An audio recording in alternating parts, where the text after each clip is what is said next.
terjadi dalam hidupku ini, tak pernah ku ragukan kasih-Mu Tuhan. Lewat gunung yang tinggi, lewat lembah yang curam, tak pernah ku ragukan janji-Mu Tuhan. Kau berfirman dan sembuhkanku, Kau bersabda dan selamatkanku. Tiada yang mustahil bagimu, Yesus, ku percaya padamu.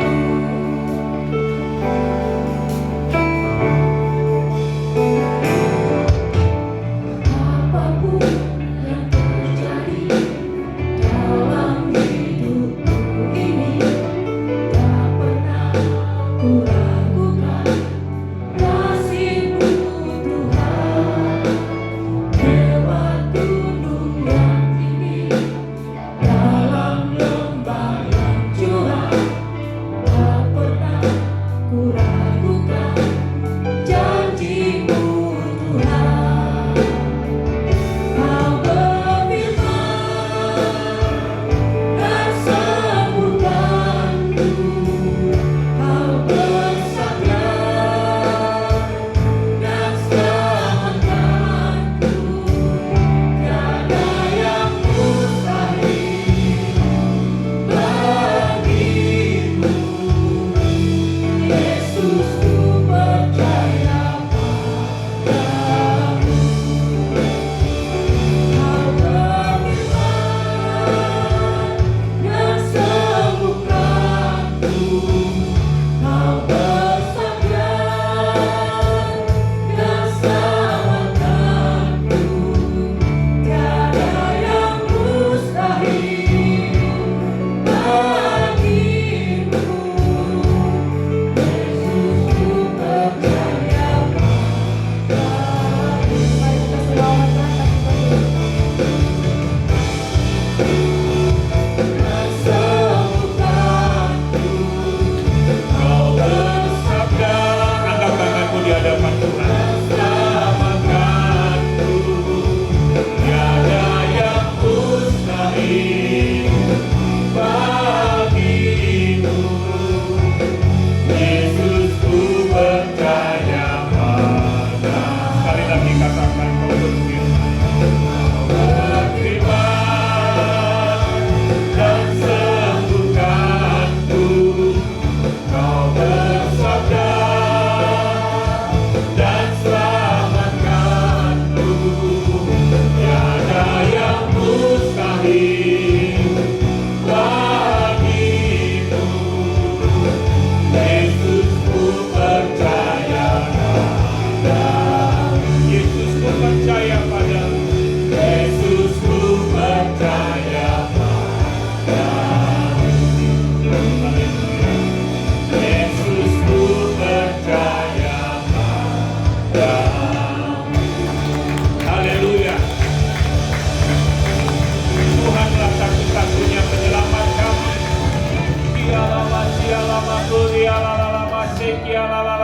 Kami bersyukur Tuhan, Engkau telah kumpulkan anak-anak-Mu, Kau telah tibakan hamba-Mu dengan selamat Tuhan di gereja-Mu yang kudus ini. Karena kerinduan-Mu Tuhan, setiap kami diselamatkan.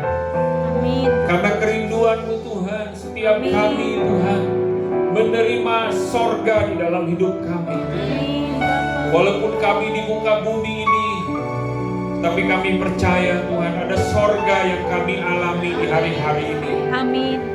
Karena itu Tuhan, tolong kami semua anak-anak-Mu, apapun Tuhan yang menjadi pergumulan kami di hari-hari ini, biarlah Tuhan yang sungguh menolong kami, memberikan jalan, karena Engkau adalah jalan kebenaran dan hidup. Terima kasih Tuhan Yesus. Segala kuasa jahat, kuasa setan yang coba mencuri kebenaran firman-Mu, Pagi hari ini kami hancurkan di dalam nama Yesus. Nama Yesus. Jadikan kami tanah yang subur, supaya kebenaran-Mu itu memerdekakan kami. Terima kasih Bapa. Kami siap terima firman dalam nama Yesus. Semua yang percaya sama-sama katakan amin. Tepuk tangan buat Tuhan Yesus. Silakan duduk Bapak Ibu. Shalom semuanya. Shalom. Saudara bersuka cita hari ini? Amin.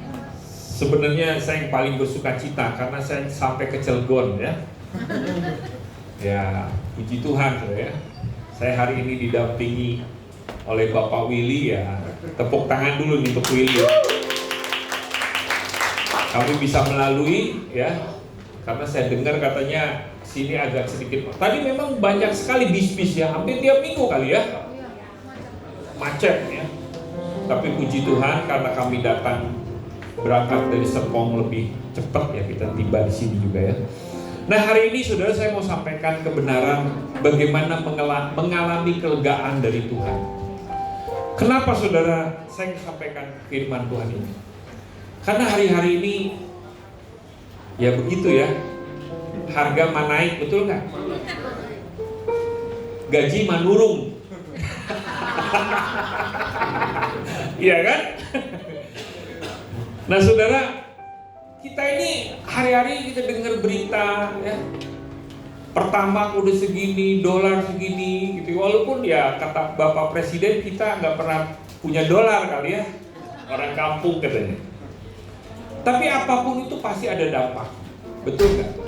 Ya beliau mungkin berkata begitu, memang faktanya seperti itu. Kita nggak pegang dolar, tapi banyak hal di dalam hidup kita itu berpengaruh juga dengan apa yang terjadi di dunia ini. Sehingga kita kadang tertekan.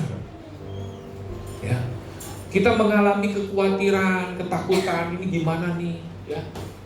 Karena jujur Bapak Ibu ya, perusahaan-perusahaan itu banyaknya impor, betul nggak? Ya. Nah, bayarnya pakai dolar. Nah, kalau dia nggak bisa sanggup bayar dolar, ya terpaksa ada PHK. Kalau PHK gimana efeknya, betul nggak?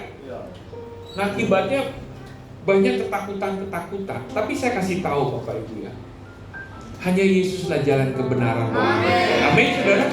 Tepuk tangan dulu buat Tuhan. Saudara ya, nggak ada jalan lain selain hanya Tuhan Yesus. Dan hari ini Bapak Ibu ya, saya sampaikan bagaimana mengalami kelegaan dari Tuhan ini. Karena Alkitab itu saudara, dicatat itu bukan dicatat oleh orang-orang yang nggak mengalami pergumulan. Bahkan Tuhan kita, coba satu-satunya yang ngaku Tuhan, kan banyak Tuhan-Tuhan itu, tapi Tuhan yang benar kan hanya Tuhan Yesus, betul nggak? Dia datang dari sorga jadi manusia, merasakan. Dia ngerasain lapar, betul nggak? Dia ngerasain bagaimana disakiti, tapi akhirnya dia mengampuni. Dan dia bisa merasakan gimana rasanya jadi orang mati itu. Detik-detik, kan jujur aja, satu hal yang paling menakutkan dalam hidup kita itu adalah kematian, betul nggak? Makanya kita berjuang supaya tidak mati. Mati-matian supaya tidak mati, ujung-ujungnya mati juga kan? Tapi satu hal saya suka dengan Tuhan Yesus itu, kenapa? Dia ajarannya begini, saudara. Barang siapa yang merelakan nyawanya, dia akan mendapatkan. Barang siapa yang mempertahankan nyawanya, dia akan kehilangan. Kok saudara bengong, nggak tahu ya firman itu ya? Tahu ya? Artinya apa Bapak Ibu? Nggak ada yang harus kita pertahankan di dunia ini. Entah jabatan, ya, entah apapun saudara, semuanya akan lenyap. Terus bagian kita apa? Bagian kita itu adalah berserah kepada Tuhan, tetapi tidak menyerah dengan keadaan. Berserah kepada Tuhan, tetapi tidak menyerah dengan keadaan. Nah, kita buka saudara firman Tuhan di dalam, saudara gak usah baca Alkitab, di rumah saja baca Alkitab ya. Karena di sini waktunya terbatas. Ayo kita baca sama-sama. Kisah Para Rasul 3, 19 sampai 21. Ayo kita baca 1, 2, 3. Itu sadarlah dan bertobatlah supaya dosamu dihapuskan, agar Tuhan mendatangkan waktu kelegaan dan mengutus Yesus yang dari semula diuntukkan bagimu sebagai Kristus. Kristus itu harus tinggal di sorga sampai waktu pemulihan segala sesuatu, seperti yang difirmankan Allah dengan perantaraan nabi-nabinya yang kudus di zaman dahulu. Nah saudara, Kisah Para Rasul 3 ayat 19 sampai 12 ini saya jelaskan backgroundnya. Jadi ini khotbah Petrus di Serambi Salomo. Pada waktu itu saudara, orang-orang Yahudi di seluruh dunia datang ke Yerusalem. Ngapain Bapak Ibu? Pertama ada Paskah. Ya, Paskah itu kalau kita Paskah secara orang Kristen itu adalah kematian Yesus, betul nggak? Setelah kematian Yesus ya, 40 hari kemudian dari kematian Yesus, baru Yesus naik ke sorga, betul nggak? Setelah Yesus naik ke sorga, ya, baru ada namanya Pentakosta. Apa artinya Pentakosta? Pentakosta itu ada dua, Pentakosta orang Kristen, Pentakosta orang Yahudi. Penta itu artinya apa? Hari ke-50. Ya. Pentakosta. Nah, biasanya menurut kalender orang Yahudi, Pentakosta itu adalah hari perayaan musim semi atau musim tanam, di mana hujan awal pertama dicurahkan. Jadi kalau orang Israel itu ada budaya hujan awal. Nah, hujan awal itulah awal musim menanam, Pentakosta itu. Tapi itu menurut tradisi Yahudi. Kalau menurut tradisi orang Kristen apa saudara, Pentakosta itu hari pencurahan Roh Kudus. Hari ke-50 ya. Hari di mana Roh Kudus dicurahkan, rasul-rasul menerima. Nah, pada waktu hari Pentakosta, mulai dari Paskah sampai Pentakosta, biasanya orang-orang Yahudi di seluruh dunia itu melakukan ziarah ke Yerusalem. Makanya saudara kalau membaca kisah Yesus perjalanan ke Bukit Golgota, lalu saudara ada seorang Simon dari mana saudara? Ada yang tahu? Simon dari Kirene memikul Yesus, salib Yesus, betul nggak? Nah, Kirene itu di mana? Kirene itu di Libya, Afrika.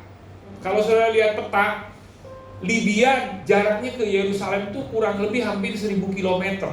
Jadi orang Israel itu melakukan ziarah pas waktu hari menjelang Paskah sampai Pentakosta. Itu mereka, seluruh dunia. Nah, ketika mereka berkumpul, kenapa mereka harus melakukan ziarah? Karena mereka harus menggenapi firman Tuhan di kitab Mazmur, di Mazmur 122 dan kitab nabi-nabi. Mereka harus datang ke Yerusalem, ya.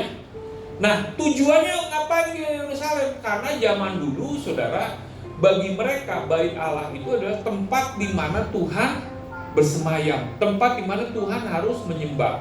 Jadi mereka tuh kalau orang Yahudi zaman dulu ya, kiblatnya itu harus ke timur.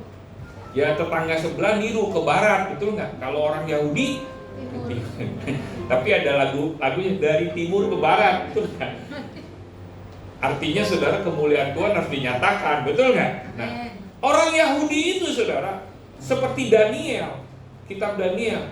Maka Daniel berdoa ketika dia di Babel, berdoa kepada arah bait suci. Padahal bait suci pada waktu itu sudah dihancurkan oleh kerajaan Babel. Nah, ketika di Yerusalem Bapak Ibu ya, mereka itu menanti-nantikan lawatan Tuhan. Karena mereka percaya Mesias itu akan hadir. Cuman mereka nggak tahu bahwa Mesias itu Yesus, betul nggak? Lalu saudara, Petrus berkhotbah. Dia berkhotbah sudah ke depan-depan orang. Karena pada waktu itu saudara, rasul-rasul berbahasa roh. Ketika mereka berbahasa, namanya orang berbahasa roh kan kadang suka agak beda-beda, betul nggak?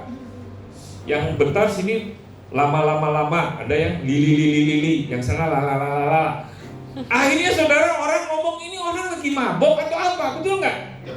Tapi Rasul Petrus berkata, bukan mabok, tapi mereka dipenuhi dengan Roh Kudus, saudara ya. Karena Roh Kudus dicurahkan buat mereka, dan tiba-tiba Petrus, saudara, orang yang tidak terpelajar berkhotbah, dia cerita bahwa keselamatan itu hanya di dalam diri Yesus. Dan saudara, orang sekarang saya mau nanya, orang ziarah itu ngapain sih? Pasti dia ingin mengalami terobosan, betul nggak? Kalau kita punya teman-teman, saudara-saudara sebelah kita, kerinduan mereka seumur hidup mereka, kalau ditanya kamu pengen pergi kemana, pasti mereka ke bait mereka, betul nggak? Kalau saudara kemana? Ke Yerusalem, bukan ke WTC Cilegon.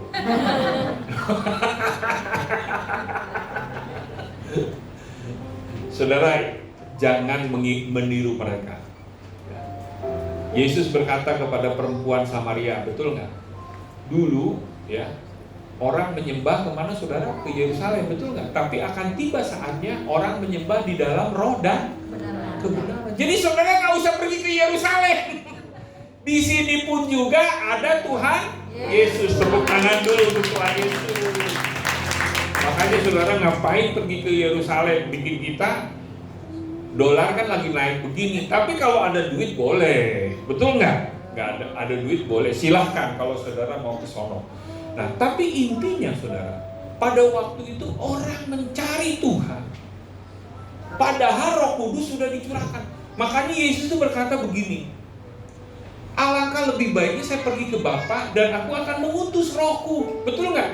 Supaya di mana kamu berada, di situ kamu disertai, ditolong oleh Roh Kudus. Ya, nah, terus bagaimana dong Pak? Apa yang harus saya lakukan? Nah, yang pertama, saudara, yang engkau harus sadar dalam untuk mengalami kelegaan. Bentar. Pertama apa Bapak Ibu? Sadar. Bilang sama-sama, sadar. Kurang keras nih, sadar. Amin, saudara. Banyak orang itu hidupnya nggak sadar. Karena saking nggak sadarnya, dia hidupnya mengalami tekanan. Kan sebenarnya ada orang itu punya 4 tipe, betul nggak? Ada orang dirinya tahu kalau dia tidak tahu, betul nggak? Ini orang yang waras nih, lumayan, betul nggak? Dia tahu dirinya tidak tahu. Ada orang dia tidak tahu bahwa dia tahu. Misalkan dia tuh sebenarnya pinter loh, cuma dia nggak tahu, gitu ya. Ada nggak yang begitu tuh? Dia tidak tahu bahwa dirinya. Tadi yang pertama apa saudara? Dia tahu bahwa dia tidak tahu. Yang kedua, dia tahu bahwa dia tidak tahu. Yang ketiga apa saudara? Dia tidak tahu bahwa dirinya tahu. Yang paling parah itu apa saudara? Dia tidak tahu bahwa dia tidak tahu. Artinya ini orang yang sok tahu. Dia nggak sadar bahwa dirinya nggak tahu. Ini yang sok tahu. Nah, banyak saudara orang Indonesia ini nggak sadar dirinya tidak tahu. Akibatnya sering sesat. Dia menganggap bahwa apa yang dikerjakannya itu benar. Makanya mengalami kemiskinan. Rasul Petrus berkata, sadarlah. Ini yang paling penting saudara di dalam hidup kita. Punya kesadaran. Ya. Udah tahu rokok itu kurang bagus atau tidak bagus? Kok nggak ada yang jawab ini? Hah? Bener nih? Tidak bagus ya Pak ya? Masih merokok? Dia hanya jawabnya dengan penuh senyum. Senyum-senyum.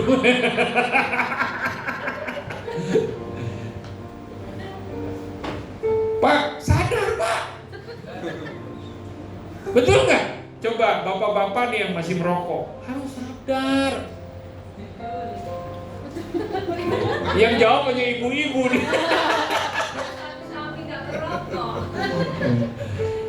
Rokok kadang begini ya Bapak Ibu ya. Saya ini kadang jujur, orang Indonesia ini ya, biaya merokok itu, makanya kan ada orang omongan begini. Pertama naik protes. Rokok masih. Sebenarnya kita ini kadang jadi miskin karena kita punya kebiasaan buruk dalam hidup kita. Makanya Petrus ngomong, sadar. Itu buruk buat kamu. Nah dengar, keadaan itu makin sulit, tapi kalau kau punya kesadaran, Bapak Ibu ya, bisa memperbaiki apa yang harus dihemat. Betul nggak? Saya jujur saudara ya, kan nggak selamanya juga Pak Immanuel ini bisa bekerja aktif, betul nggak? Kan kita nggak mungkin gitu memungkiri faktor U itu apa? Umur, betul nggak?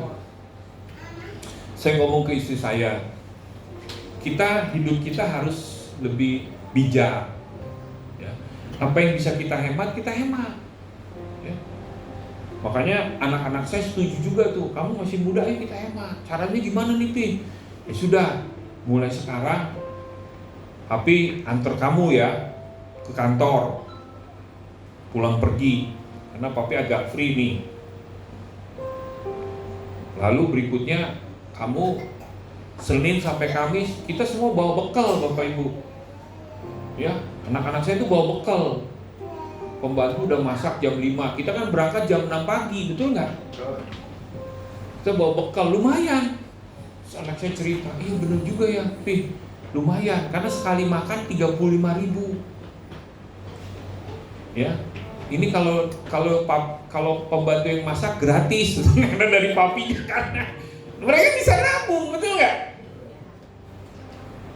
Ya, apalagi diantar papinya, ongkosnya gratis juga, betul nggak? Nah, jadi maksud saya itu begini saudara, apa yang coba kita lihat kondisi keuangan kita, apa yang bisa kita hemat, bapak-bapak. Kalau misalkan ada kebiasaan buruk yang membuat kita sering sekali kekurangan, itu harus sadar. Betul nggak? Mana yang bisa kita kurangin? Sehingga ujung-ujungnya, tadi saya ngobrol sama Willy, kalau kita terus ngeluh terus tentang keadaan sekarang, yang ada kita diracunin, betul nggak? Jadi toksik. Tapi dengan apa yang kita punya hari ini, kita harus sadar, apa yang bisa saya hemat. Nah ini penting jemaat tuh mengerti hal itu, supaya kita mengalami kelegaan. Gak ada yang amin saudara? Amin saudara? Amin. Saya belajar Bapak Ibu, saya belajar sekarang supaya kita sama-sama bisa apa yang kita saving. Banyak saudara, bukan apa-apa. Orang ketika memasuki masa lansia mengalami kebangkrutan. 93% ya, orang tua, maksudnya lansia, itu mengalami kebangkrutan di atas usia 55 tahun. Akibatnya menjadi beban bagi anaknya. Makanya sekarang ada yang namanya generasi sandwich. Tahu ke generasi sandwich? Apa itu? Generasi seorang anak, dia harus mencukupkan kebutuhan orang tuanya dan dia juga harus mencukupkan kebutuhan anaknya. Jadi sandwich itu tahu nggak? Ada roti di atas, ada roti di bawah, di tengahnya daging, betul nggak? Jadi ditekan dua-duanya. Nah orang tua itu harus sadar. Kalau menjadi orang tua kita harus berkata, saya nggak mau kalau sudah tua saya membebani anak saya. Kalau perlu, istri saya tuh suka ngomong cita-cita. Pi, kalau kita, mami cita-cita nih kalau jadi oma harus oma yang baik hati, ngasih duit ke cucu-cucunya. Jangan opung yang minta duit ke. Pilih mana saudara? Opung yang ngasih atau yang memberi? Ngasih apa? Ngasih meminta. Sorry kok jadi terbolak-balik begini. Tak boleh balik ini. Saudara ya, kita harus sadar dari sekarang. Betul nggak? Seorang anak juga harus sadar bahwa tidak selamanya engkau itu duitmu itu dari orang tuamu. Banyak anak gak sadar. Sudah berowokan masih tinggal dengan Masih membebani orang. Apa Pak Immanuel khotbahnya terlalu keras nih? Jadi anak juga harus belajar mandiri. Amin. Harus cari kerja, mikir. Banyak anak-anak gak sadar bahwa dia sudah menjadi beban. Saya pernah ya punya anak rohani. Mohon maaf ya, saya bukan ngomong Sarah atau apa sih, bodinya itu dia gemuk gitu. Saya nggak ngomong, saya juga gemuk sih ya. Pak Immanuel gemuk nggak? Gemuk lah ya. Terus dia cerita ke saya, Pak, mami saya itu galak. Pak, kenapa galak? Iya Pak, saya ini dimarah-marahin tiap hari. Saya tahu dia udah dewasa, perempuan. Kayaknya udah usia harusnya kerja. Kamu kerja di mana? Ya saya sih nggak kerja, kadang kerja. Dalam hati saya, ya gimana ibunya nggak marah, saudara, dia makan melulu, ibunya kerja. Nah, tapi kan kalau Pak Immanuel yang ngomong, gak enak kan, saya ngomong ke istri saya, coba nih, mami kasih masukan ke dia. Lalu, kamu tuh gak boleh begitu. Kalau sebagai seorang anak, harusnya kamu mikir gimana memberi kepada mami kamu. Kamu kan belum menikah, kamu harus cari kerja mencukupkan dirimu sendiri. Ya ini istri saya ngomong, kamu harus mandiri. Jangan kurang makan minta. Coba saya mau nanya. Nih, yang sudah jadi orang tua, coba angkat tangan tinggi-tinggi. Kalau anaknya sudah dewasa harusnya kerja, tapi anaknya minta duit terus, marah nggak? Marah dong, betul nggak? Ini supaya saya kasih kesadaran. Betul nggak? Harus sadar, anak juga harus sadar, orang tua harus sadar. Ini, saya bukan apa-apa ya. Banyak gereja itu saudara tidak diajar dalam hal ini. Akibatnya apa Bapak Ibu? Bermasalah keluarganya ya. Dan saya sekarang karena memang TC07 family di bawah saya, terus sekarang Pak Widyo juga ngasih kepercayaan saya untuk menangani Man of Integrity. Jadi saya belajar hal-hal seperti ini. Banyak orang tuh gak sadar. Nah sekarang kita sama-sama harus sadar. Minimal sadar dulu lah, betul gak? Oh iya, saya ini udah dewasa. Masa make up perlu minta terus mami papi saya? Gak boleh dong, betul gak? Yang sudah kerja masih nebeng sama orang tua, listrik ya dibayarin toh minimal, betul gak? Seperti itu. Kira-kira jadi orang tua seneng gak kalau listriknya dibayarin anak? Seneng dong, betul gak? Nah, ketika engkau sadar, maka hidupmu itu punya tujuan. Amsal 29 ayat 18, ayo baca sama-sama. 1, 2, 3. Bila tidak ada wahyu, menjadi rakyat. Berbahagialah orang yang berpegang pada hukum. Nah, saudara perhatikan. Wahyu itu sebenarnya bahasa Inggrisnya adalah visi. Kalau bahasa paling gampangnya adalah tujuan. Mau jadi apa kita ini? Visi atau tujuan itu gampangnya sehari-harinya. Kita mau jadi apa? Makanya saya selalu tanya ke anak saya, kamu tuh mau jadi apa sih? Mau jadi presiden? Kan bisa juga kan, kalau zaman dulu kita kecil, Pak Yuda inget nggak? Cita-citaku, kamu mau jadi apa? Jadi semua ditanya anak kecil mau jadi, nggak tahu juga kenapa ya. Tapi sekarang anak sekarang beda kali ya. YouTuber ada, nggak apa-apa. Tapi artinya begini Bapak Ibu ya, seorang anak, seorang suami, seorang ibu, di dalam hidupnya dia harus punya tujuan. Dan orang yang punya tujuan itu adalah dimulai dari kesadaran. Tanpa kesadaran, maka hidupnya saudara nggak akan pernah punya tujuan. Betul nggak? Kamu ngapain sih hari ini? Ya nggak tahu lah, begini aja deh. Kebetulan nih di TikTok lagi rame. Dia nggak punya tujuan. Ya. Kamu ngapain hari ini? Ya nggak tahu. Ibu-ibu, walaupun engkau hari ini misalkan nggak bekerja, ibu-ibu harus punya tujuan. Bagaimana keluarga ini lebih hemat, tapi lebih maksimal. Betul nggak? Gimana caranya? Cari tukang sayur yang lebih murah. Betul nggak? Di mana nih tukang sayur yang lebih murah? Gak ada. Oh, cari lagi lebih murah. Gimana ngelola uang belanja yang begini suami? Ya, caranya saya pernah ya ada apa tuh Instagram atau YouTuber ya, namanya si siapa? Si Mary atau apa? Bukan Cimeho.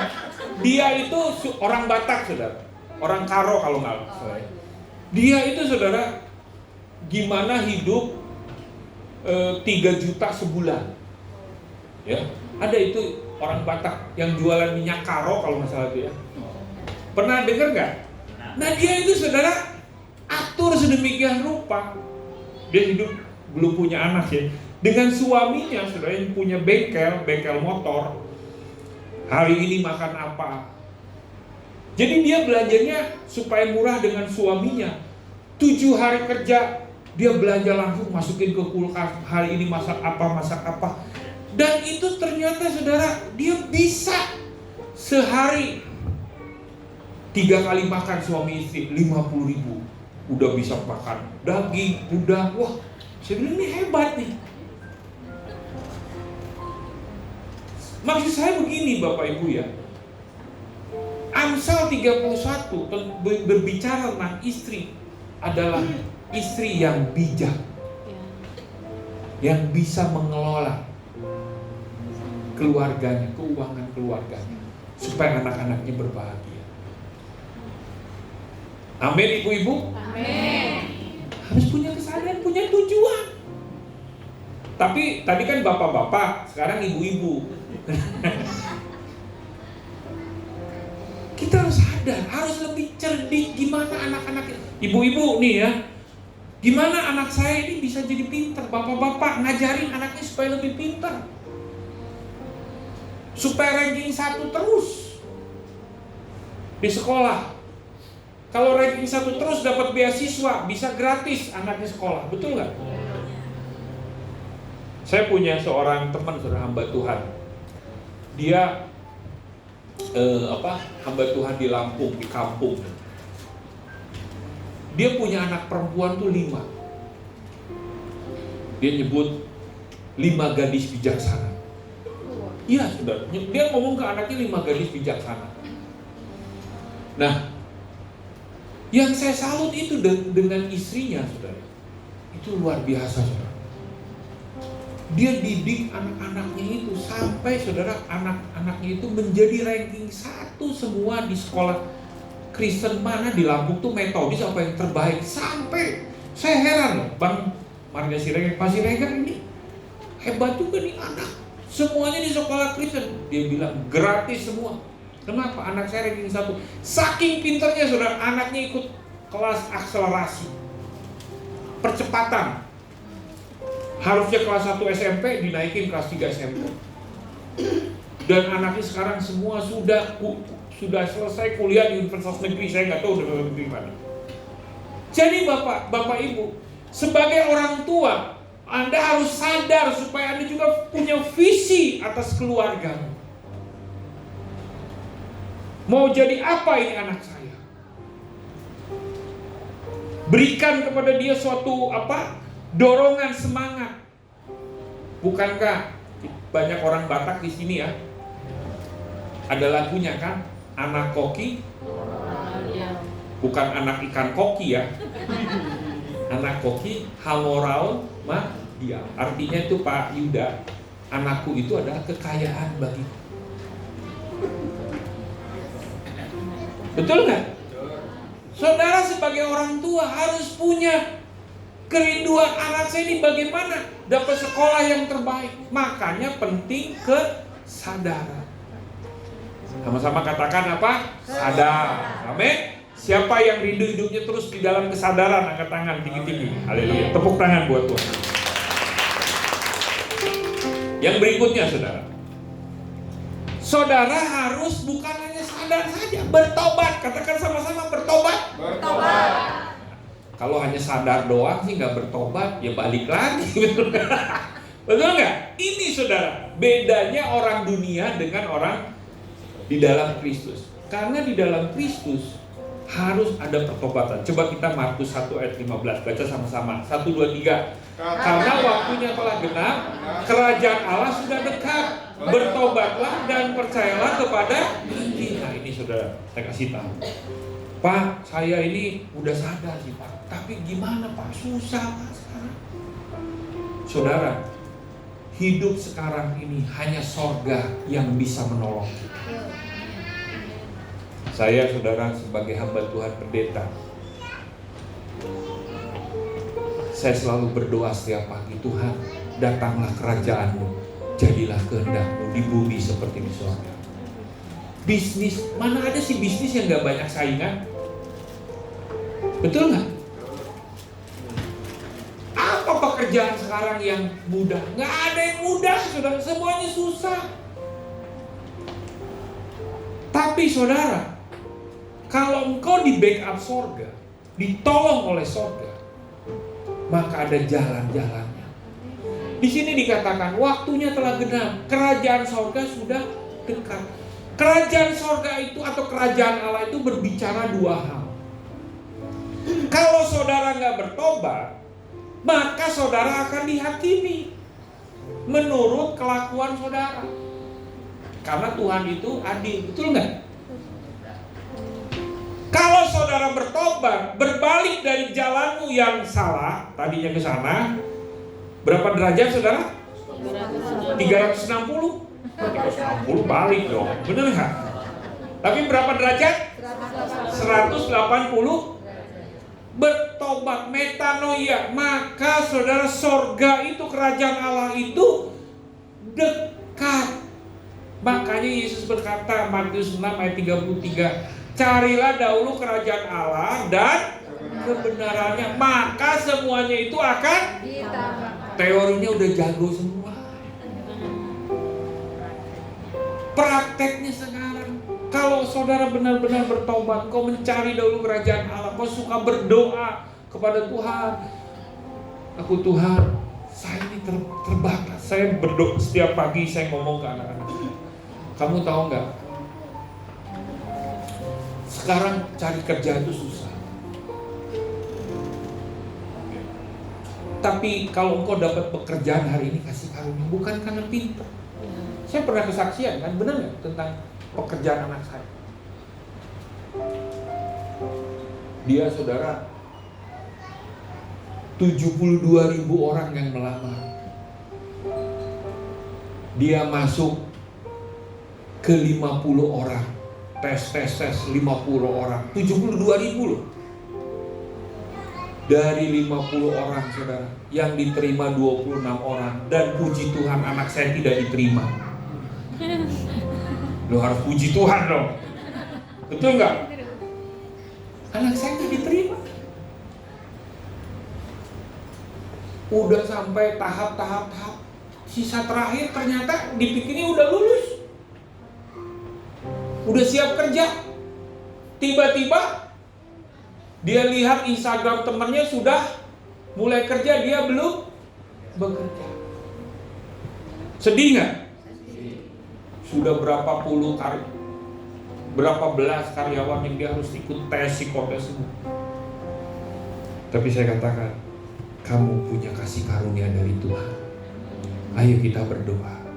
Saya ajak anak saya berdoa. Doa fajar. Tiba-tiba Tuhan itu kan luar biasa, betul. Saya tuh kadang ya lihat anak saya tuh kasih karunia. Tiba-tiba saudara, dia pernah magang di satu perusahaan, ya, yang harusnya 3 bulan, bosnya itu minta dia jadi 6 bulan, karena dia bagus. Ya. Dan sebenarnya bosnya pengen anak saya ini jadi karyawan, tapi karena ketentuan perusahaan itu nggak bisa. Tiba-tiba bosnya WA dia, Debbie, kamu sudah dapat kerja belum? Belum. Sini CV-nya. Dia nggak berharap banyak, saudara, karena dia tahu perusahaan ini susah untuk menerima pegawai. Ya udah, tiba-tiba dia dapat panggilan dari satu perusahaan yang luar biasa menurut saya. Dia diinterview, saudara. Ketika diinterview, nggak ada tes apa-apa, saudara, langsung diterima. Ternyata bosnya dia yang magang itu pindah ke perusahaan itu. Ingat, saudara. Dan saudara, dia sekarang kerja di satu gedung di SCBD, ya, Sudirman. Perusahaannya ada perusahaan tambang emas, ya, bagian internal audit. Saya bilang, kamu kok dari teknik industri bisa ngaudit, gimana cerita? Nggak tahu, itu kasih karunia. Dan saudara tahu nggak, banyak orang cerita untuk melamar posisi itu. Ini senior ngomong, itu udah berapa orang ditendang-tendangin demi anak saya ini tiba-tiba muncul. Itu kasih karunia. Saya ngomong, tepuk tangan dulu buat Tuhan. Saya ngomong, kalau kamu hari ini bisa bekerja, itu bukan karena kamu pintar. Tapi maksud saya begini, Bapak Ibu. Apapun yang kau kerjakan hari ini, taburlah. Saya ngomong begini, kamu tahu nggak? Ketika magang, itu bosnya itu ya, suka nyuruh dia lembur gitu, ngerjain ini, nah dia itu anaknya mau gitu. Sampai karyawan yang lain ngomong, kamu magang tapi kok udah kayak staff, katanya. Kamu dimanfaatkan. Saya mau tanya, enak gak jadi dimanfaatkan? Enak, karena saudara bermanfaat. Betul ya? Jadi kalau saudara dimanfaatkan, artinya saudara bermanfaat. Kalau saudara gak mau dimanfaatkan, jangan bermanfaat. Tapi dia berkata, nggak apa-apa, saya belajar. Ibunya istri saya ngomong, nggak apa-apa deh, kamu lakukan yang terbaik. Artinya kamu bermanfaat. Jadi ketika dia magang, saudara, bosnya itu ingat, ini anak walaupun gajinya cuma 2,5 juta ketika magang, dia melakukan lebih sampai lembur jam 8, jam 9 dikerjain dengan segenap, sampai Sabtu Minggu dia kerjain, pulang kerja dikerjain semua. Ingat, betul nggak? Nah, saya kasih tahu saudara, kalau engkau menjadi pribadi yang bertobat, maka hidupmu itu akan mengalami kemudahan dan kemurahan. Amin, saudara. Hari ini saudara, carilah dahulu kerajaan Allah dan kebenaran. Bertobat. Kerajaan Allah itu sudah dekat benar sebenarnya. Cuman gara-gara nggak bertobat jadinya jauh. Kenapa, saudara? Karena upah dosa itu adalah, mau coba kita buka Roma 6 ayat 23. 1, 2, 3. Sebab upah dosa ialah maut, tetapi karunia Allah adalah hidup yang kekal dalam Kristus Yesus Tuhan. Nah, saudara, kenapa ada orang tidak mengalami sorga? Karena ada dosa. Firman Tuhan di dalam Yesaya 59 dikatakan, bukan Tuhan kurang mendengar atau tangan Tuhan kurang panjang, tetapi yang memisahkan itu adalah kesalahanmu, dosamu. Padahal Yesus ngomong kerajaan Allah sudah dekat. Tetapi kenapa kayaknya nggak dapat pertolongan? Karena ada dosa. Makanya Bapak Ibu bertobat. Ibu-ibu perlu bertobat nggak? Bapak-bapak, pendeta, saya tiap hari bertobat. Iya, saya tiap hari bertobat. Saya tiap pagi kalau berdoa, Tuhan, ampuni dosa saya. Perkataan saya, omelan saya, fitnah saya, kan kita juga kadang nggak ngerti. Kita najis loh. Nabi Yesaya aja ngomong, najis ini, najis mulut. Betul nggak? Saya tiap hari bertobat supaya ada sorga dalam hidup saya sepanjang hari ini. Karena kalau hidupku bertobat, kerajaan Allah sudah dekat. Amin. Amin, saudara. Jadi kalau mencari itu ya, langsung ketemu. Kalau mencari langsung ketemu, enak nggak? Enak. Kalau mencari-cari terus kan, kita payah kan. Kan ada lagunya kan, apakah kau payah mencari-cari. Langsung luar biasa nih momen ini. Udah tahu, bener. Kamu payah nggak mencari-cari? Ya itu kan ada dosa. Berkeliling-keliling katanya. Pak, kalau gitu saya mau deh Pak bertobat. Yang belum ikut TC 01 daftar. Ada ya, mau buka nih. Boleh ikut TC 01 Pak, saya pengen TC 01 Pak. Ngalamin personal transformation. Apa itu personal transformation? Secara pribadi saudara transformasi. Berubah. Inilah yang kita butuhkan untuk mengalami kelegaan. Harus apa Bapak Ibu? Bertobat, sadar dan bertobat. Kita lanjutkan, waktunya nggak terasa saudara ya. Nah, yang berikutnya apa saudara? Saudara mengalami Kristus. Coba kita baca sama-sama. Filipi 4 ayat 12 sampai 13. 1, 2, 3. Apa itu kekurangan? Tahu apa itu kelimpahan?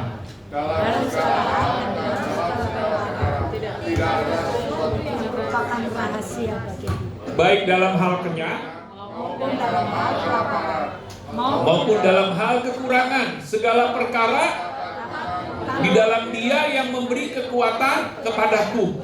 Hendaklah kamu dalam hidupmu bersama menaruh pikiran dan perasaan yang terdapat dalam Kristus Yesus. Ini Filipi 2 ya. Ini anak saya nggak bikin. Yang Filipi 2 ayat 6 itu yang bukan 13 gitu ya.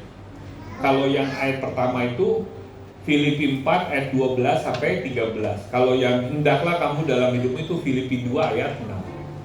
Nah, saudara perhatikan. Rasul Paulus itu berkata begini, saudara. Gua ini sebagai rasul udah ngerti namanya kurang. Makanya saya tuh ya kalau membaca surat Rasul Paulus, ada yang sangat favorit saudara. Dalam surat Rasul Paulus yang 13 itu. Surat Rasul Paulus kepada jemaat Filipi dan Kolose. Itu saya paling demen membacanya. Dan Filipi ini yang paling saya sukai. Kenapa? Karena saudara, orang Filipi ini adalah jemaat yang miskin, saking miskin. Tapi Rasul Paulus itu mengasihi jemaat Filipi karena dia orang yang murah hati. Dalam kemiskinannya, Rasul Paulus lagi di Roma, saudara. Dia utus saudara, si Onesimus. Dia utus Timotius untuk ngasih persembahan kepada Rasul Paulus. Sampai Rasul Paulus terharu. Beda dengan jemaat Korintus. Kalau jemaat Korintus tuh pelit bin medit. Iya, dan kerjaannya saudara berantem terus di jemaatnya itu. Hidupnya penuh dengan percabulan. Makanya kalau saudara baca 1 Korintus dengan surat 2 Korintus itu Rasul Paulus menegur keras jemaat Korintus. Ya. Karena hidupnya dalam percabulan, nggak penuh kasih, berantem sesama jemaatnya berantem, saking berantemnya mereka sewa pengacara, saudara. Sampai Rasul Paulus kan ngomong, kamu ini gimana? Masa sesama jemaat? Kan lucu sudah, misalkan Pak Yuda dengan saya berantem, akhirnya kita sewa pengacara. Pengacaranya orang bukan Kristen lagi. Itu jemaat Korintus sudah berantem, bikin malu kata Rasul Paulus. Nah, tapi jemaat Filipi ini sudah di dalam segala kekurangannya dia menabur buat Rasul Paulus di penjara. Dan Rasul Paulus menuliskan satu tulisan yang sangat indah yang saya suka. Aku itu tahu loh kurang. Karena Rasul Paulus pernah ngalamin kelaparan, betul nggak? Tapi dia juga tahu kenyang sebagai rasul. Banyak juga yang mentraktir. Pak Immanuel juga saudara ngerti namanya kurang. Tapi Pak Immanuel juga pernah loh makan enak di traktir jemaat. Ada ya. Ngerti gitu gimana kekurangan, gimana kelaparan. Itu gak ada rahasia bagi Rasul Paulus. Dan Rasul Paulus berkata, segala perkara dapat kutanggung di dalam Dia. Apa artinya Dia itu? Dia itu adalah Kristus. Saya mau tanya, Kristus itu artinya apa? Mesias. Mesias itu artinya yang diurapi. Saudara yang terkasih dalam Tuhan, kalau hari ini kau mengalami kekurangan, hanya dengan pengurapan dari Tuhan engkau bisa diberikan itu. Amin. Rasul Paulus, saudara, di dalam pelayanannya begitu banyak saudara pergumulan. Dia mengalami penderitaan, tapi segala perkara dapat kutanggung di dalamnya. Maksud saya begini, Bapak Ibu Jemaat GBWTC Cilegon, saya tidak berkata bahwa kondisi hari ini baik-baik saja, betul nggak? Tapi saudara, alamilah Kristus di dalam hidupmu. Amin. Mengucap syukurlah di dalam segala keadaan. Ya, kalau lagi susah, tetap bersyukur. Ya, saya bulan Februari, saudara, istri saya tuh ngomong, ini kok ada benjolan di leher saya. Tiba-tiba saudara, saya bawa ke dokter onkologi, dan istri saya, saudara, didiagnosa kena kanker. Wah, saya bilang, merinding juga bulu romaku kan dengan kanker ini kan. Dan saya berkata ke istri saya, apapun yang terjadi, kita harus mengandalkan Tuhan.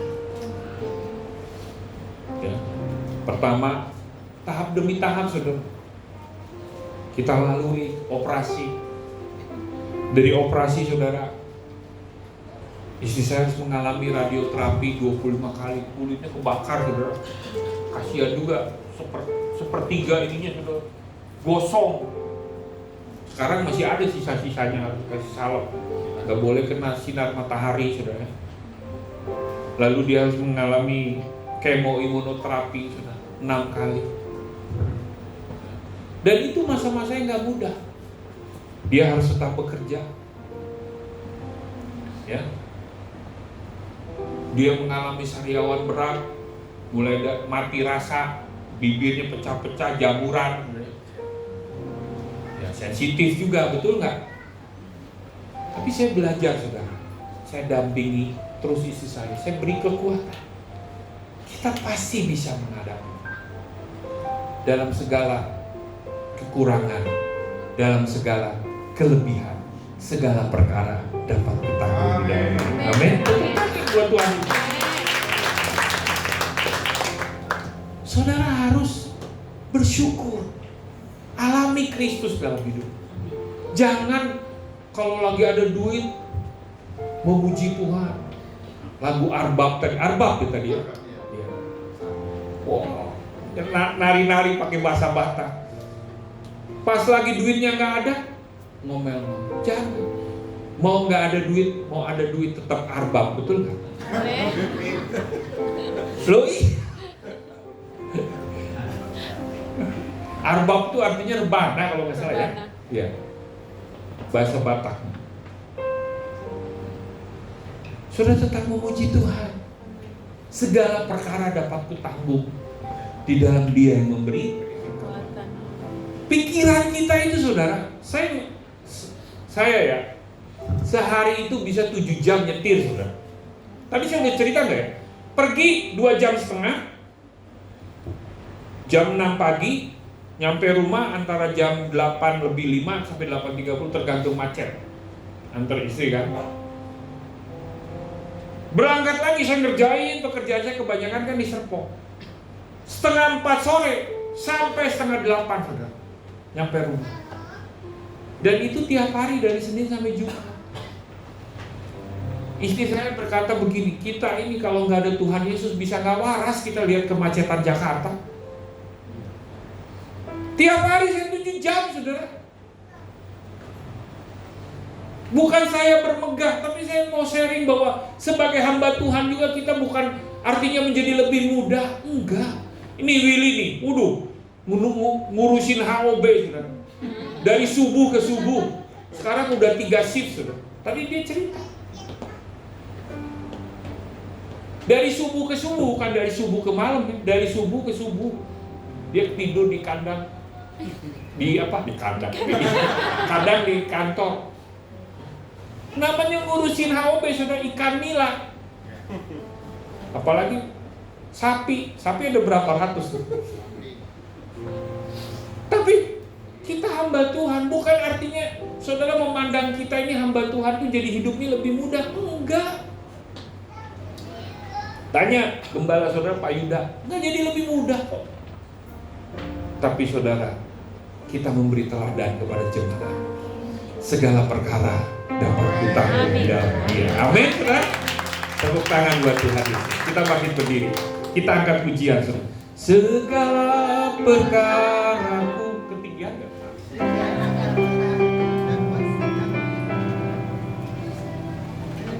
Saya undang penyanyi. Singer, jangan sampai ketinggian, kita santai aja ya, masih ada waktu 5 menit. Ayo kita teduhkan hati kita sejenak.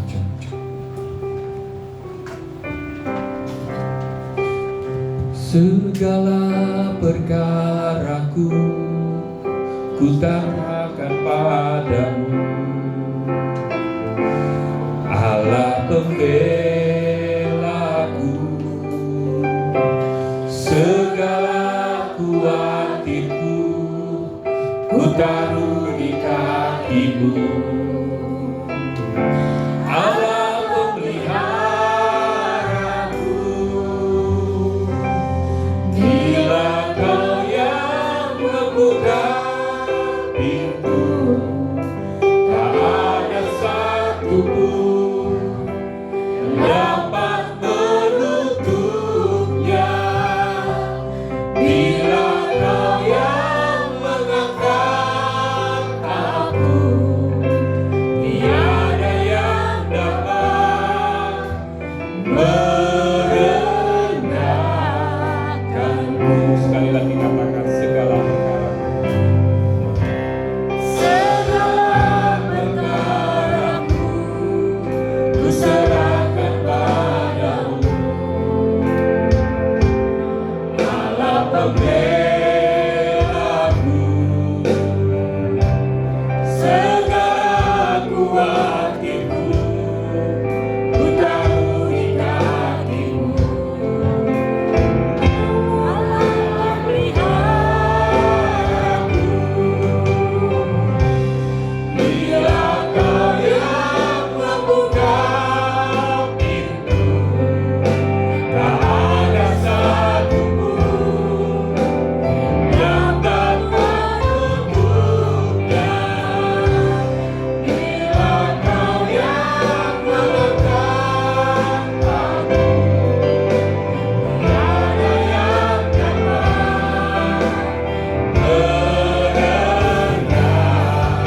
merendahkanku. Haleluya. Bila Kau yang membuka pintu, tak ada satu pun dapat menutupnya.